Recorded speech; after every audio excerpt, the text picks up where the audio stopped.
Ce matin, donc, notre réunion de groupe, François Fillon est venu. On a fait un point dans la foulée de sa tribune sur les sujets santé, sécurité sociale. Bon, d'ailleurs, vous allez le voir, il va faire, je pense, un déplacement là, dans les tout prochains jours. Ce qu'il a rappelé, c'est les deux principes qui ont été ceux sur lesquels, d'ailleurs, qui étaient déjà actés dans les différentes propositions qu'avait pu faire le groupe. C'est bien évidemment aucune privatisation. Bon, c'est un sujet d'ailleurs qu'il n'a jamais évoqué, que personne n'a évoqué, mais on est parti sur une polémique sur ce sujet, donc pas de privatisation, et bien sûr, et maintien du niveau de remboursement.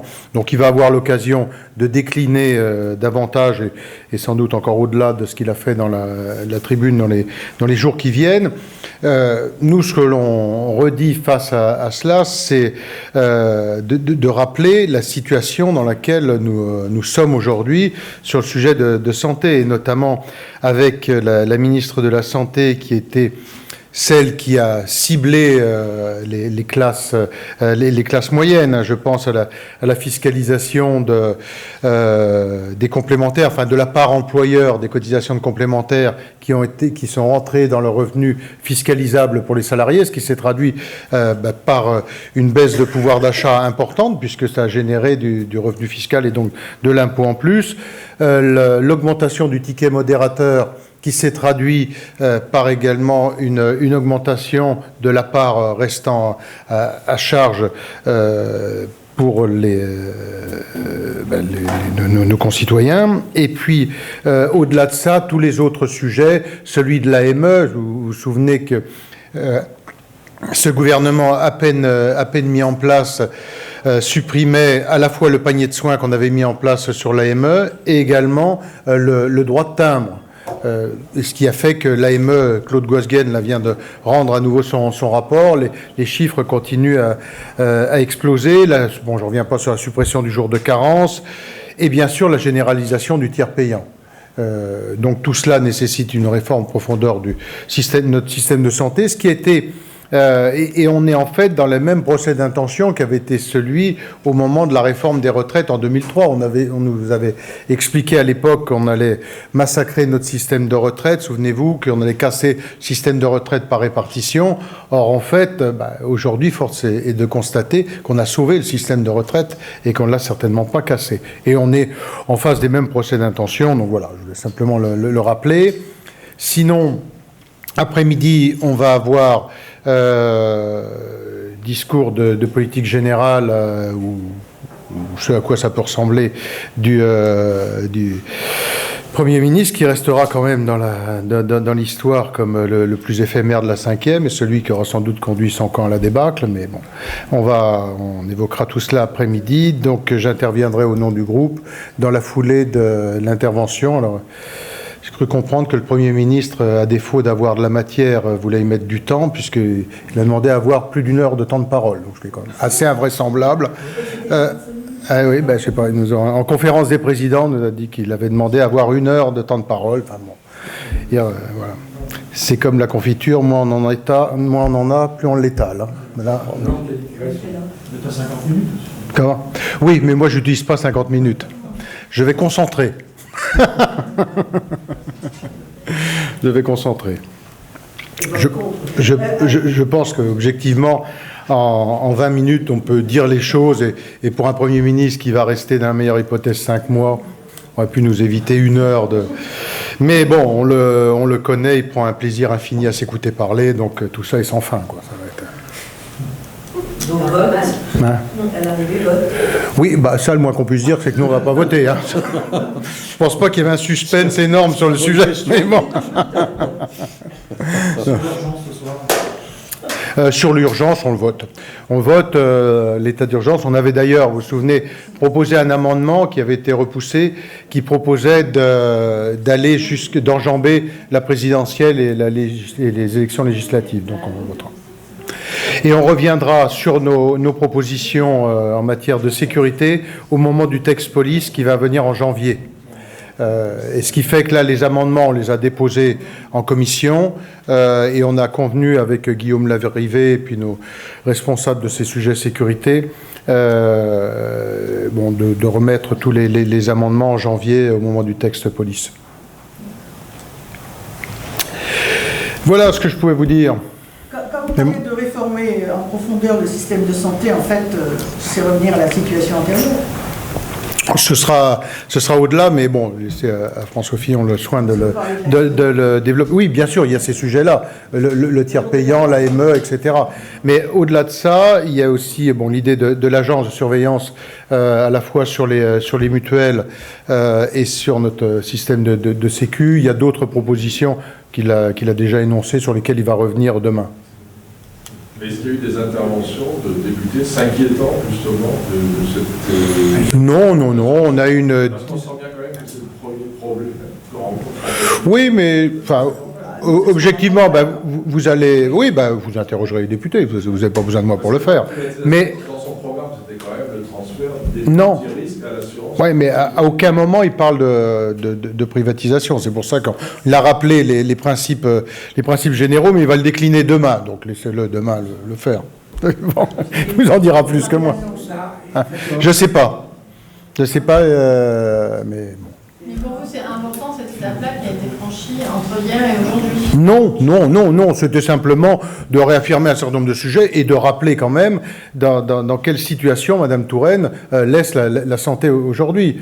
Avec la réforme sur la restructuration, sur les groupements de santé sanitaires, les GPS, les groupements hospitaliers, GH, j'oublie le sigle, peu importe.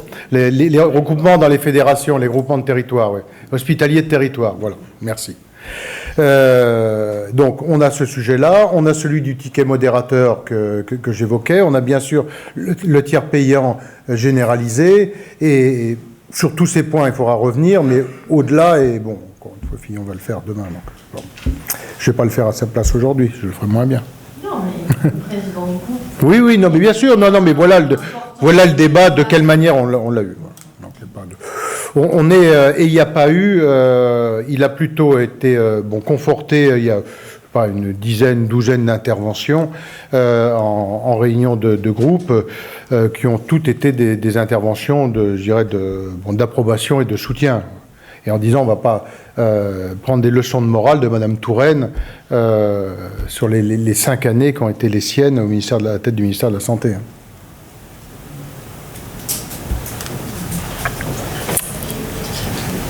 Bien, merci. Ah, pardon. Un nouvel homologue au groupe socialiste qui s'appelle donc Olivier Faure. Vous avez une élection surprise?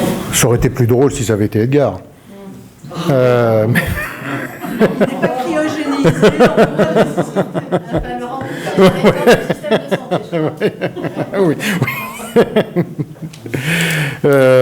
Oui, c'est le problème du PS, voilà, non-sujet.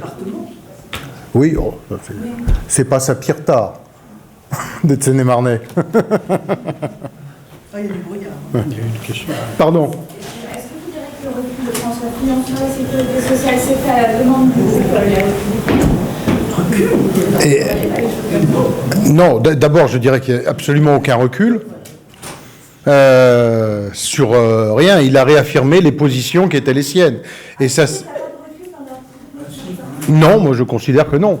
On est resté sur les principes généraux qu'il a évoqués. Après, qu'il y ait eu des interprétations qui ont extrapolé ces positions, c'est autre chose. Mais objectivement, trouvez-moi un moment où François Fillon a parlé de privatisation ou de sujets de cette nature. Donc on n'est en aucun cas sur un recul de quelque nature que ce soit. Il a simplement rappelé les grands principes, les axes généraux de la réforme et prévu de le décliner demain. Voilà.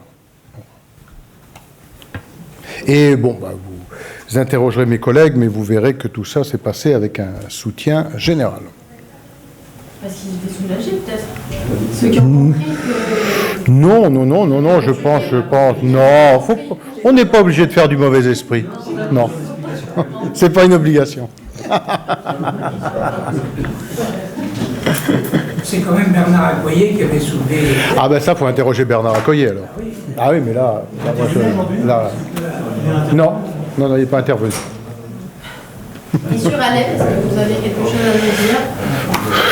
Sur Alep, on vit le drame que l'on connaît depuis, malheureusement, j'allais dire, depuis le début. Le fait d'avoir été dans l'incapacité d'avoir une grande coalition internationale, on le paie, enfin on le paie, les civils concernés le paient chaque jour davantage.